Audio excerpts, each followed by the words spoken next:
Bino obadde obimanyi? Leero tutunuulidde ennyanja ya Kabaka.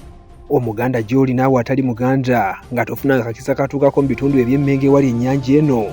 Ssetuba buseetuzi katebe otulokalire tukutuuseeko ebyafaayo n'ebikwata ku nnyanja eno. Ennyanja eno kamu ku bubonero obw'omuwendo era ng'esudde ebyafaayo bingi nnyo ebikwata ku Bwakabaka obwa Buganda, kuviira ddala ku nsonga lwaki yateekebwawo n'engeri gye yasimwamu Abaganda mu kyasa eky'19. Ennyanja eno mu 1885 ng'entalo z'eddiini zinyiinyiitidde, Kabaka Mwanga II Basammula Kirevu Ntende yasalawo okulagira abantu be okumusimira ennyanja eno okuviira ddala ku lubiri lwe olw'Emmengo, ng'okusinziira ku bigendererwa bye yali yakumutambuza okumutuusa ku nnyanja Nalubaale ku lubiri lwe lwali nga mu bitundu eby'Emunyonyo.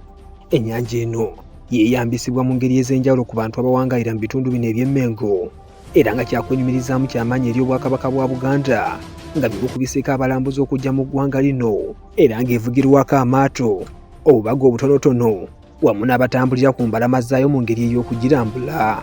Ennyanja ya Kabaka kyali kyakulwanyisa ky'amaanyi naddala mu biseera nga Kabaka Mwanga kyajja alagira Abaganda okugisima kuba yali abaze ekkubo eryangu ery'okutolokeramu singa entalo z'eddiini zino ezaali mu bitundu ebya Buganda zaali zituuse okumulemerera.